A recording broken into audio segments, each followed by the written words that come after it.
Mrs. Popov tells Manov that it's not well to shoot inside the house, better they go into the garden. Smirnov, yes, I'll tell you now. I'm going to shoot in the air. Popov says, that is so much. Why do you want to shoot into the air? Why? Smirnov, because that is my business. I shoot into the air.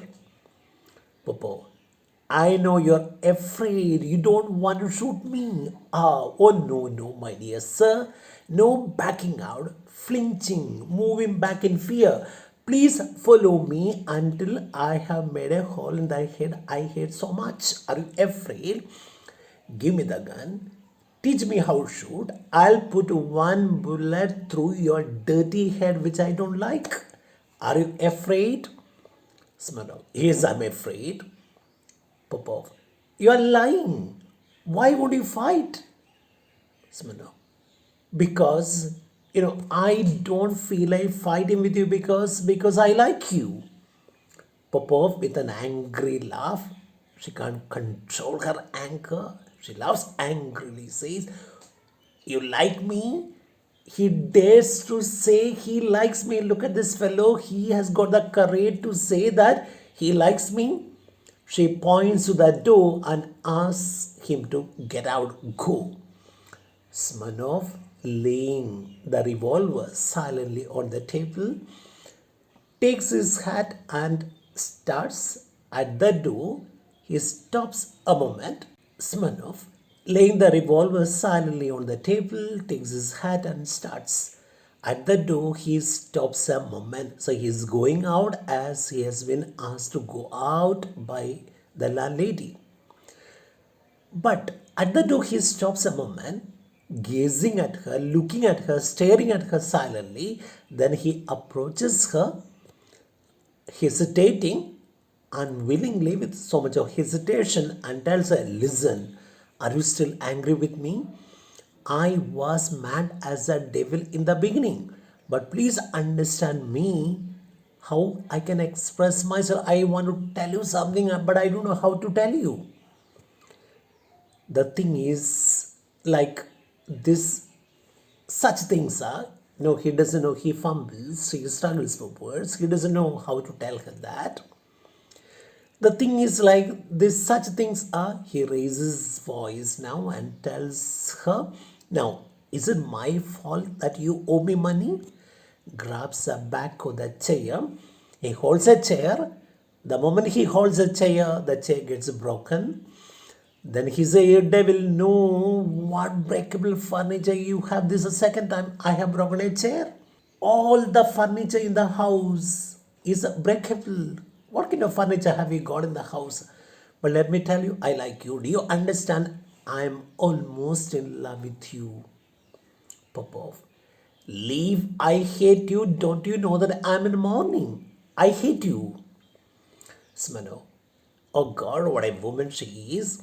I never in my life met one like this lady. I'm lost. I'm damned. I'm ruined. I've been caught like a mouse in a trap. I feel as if I'm caught by this lady as a mouse is caught in a trap. Mrs. Popov doesn't listen to what he's saying and he says, go, get lost. If you wait for another moment, I'll shoot you. Smano, okay, you shoot. You have no idea what happiness it would be to die in the sight of those beautiful eyes.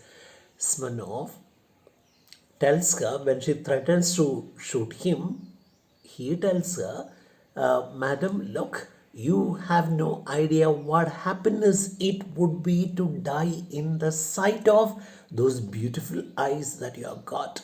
He is telling Mrs. Popov that he'll be very, very happy to die by looking into her beautiful eyes, to die from the revolver in this little velvet, soft, beautiful hand.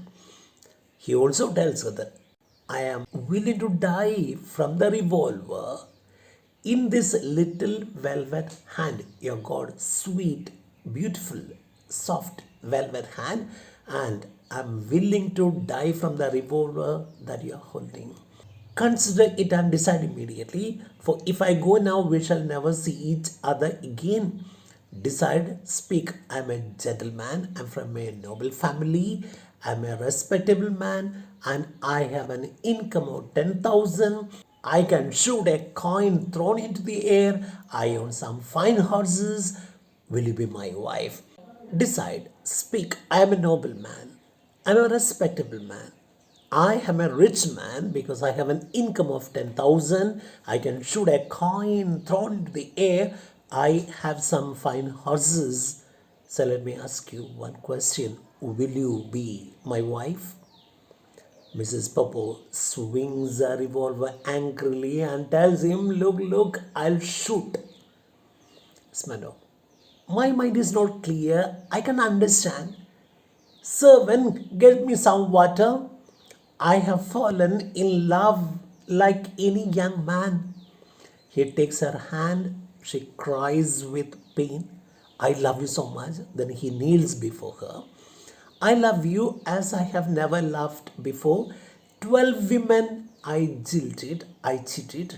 9 women cheated me, abandoned me, ditched me. 12 women I abandoned, I cheated.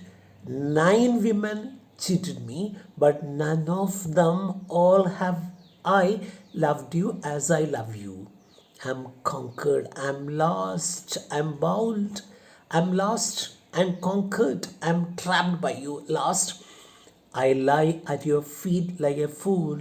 I lie at your feet like a fool and beg for your hand. Shame and disgrace, I know. For 5 years I have not been loved. I thank the Lord for not being loved. But now I'm caught like a mouse in a trap. I'm caught like a carriage tongue in another carriage. I'm caught like a mouse in a trap. I'm caught like the tongue of one's carriage that gets trapped in another carriage. I beg for your hand. I request you, please, please, please, marry me. Yes, yes or no? Will you marry me? Will you be my wife? Good. He gets up and goes quickly to the door. That time, Mrs. Popo tells him, wait a minute. Smano, stop it. Well, Mrs. Popo, okay, no, nothing. Go. You may go. But wait a moment. No, go on, go on. Don't. So she is also in confusion. I hate you. Oh no, don't go. Nothing. You may go. But wait a moment. She changes her mind again. No, go on, go on. I hate you. The very next moment she say, oh no, don't go. Oh, if you knew how angry I was, how angry I am. She throws a revolver onto the chair. My finger is swollen by holding this revolver. She angrily tears her handkerchief. She tears it to pieces. What are you standing there for? Get out. Smirnov. Okay, I'm going. Farewell, goodbye. Popov. Yes, go, cries out. Why are you going? Wait, no, no. Okay, go. So she is also confused. Oh, how angry I am. Don't come too near. Don't come too near. Oh, come so nearer. Go away. Smirnov approaches her, comes close to her and tells her how angry I am with myself. To fall in love like a schoolboy, throw myself on my knees. I'm kneeling. I got a chill, oh strong, chill cold, strongly. I love you. This fine, all I needed was to fall in love. Tomorrow I have to pay my interest and the hay harvest has begun and then you suddenly appear. Smirnov comes closer to her and tells her how angry I am with myself. I, I have fallen in love like a schoolboy. I have thrown myself on my knees. I have got a chill strongly. I love you so much. This fine, all I needed was to fall in love. Tomorrow I have to pay the interest, but I have forgotten that. Tomorrow I have to pay my interest The hay harvest has begun, and then you appear. I fall in love with you. I have forgotten everything else. Arm, he takes her in his arms. I can never forgive myself for being in love with you. Mrs. Popo, go away. Take your hands off me. Don't touch me. Don't hug me. I hate you. This is. Then he starts kissing her, a long kiss. At that time, Luca enters carrying an axe. The gardener also comes in with a rake. Rake is a tool that is used in the garden. The coachman with a pitchfork, another agricultural tool. The workmen come in with poles. All these people, including Luca, come in to protect their landlady, attack the intruder, Mr. Smirnov. But when they come in, they see something very strange.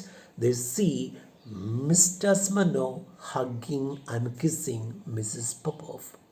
Luca staring at the pair. Luca, the servant, looks at them and says, "Oh God, merciful heaven." Then there is a long silence. Mrs. Popov, Mrs. Popov, dropping her eyes, tells the servant, Luca, tell them in the stable that hereafter Toby is not going to have any odds.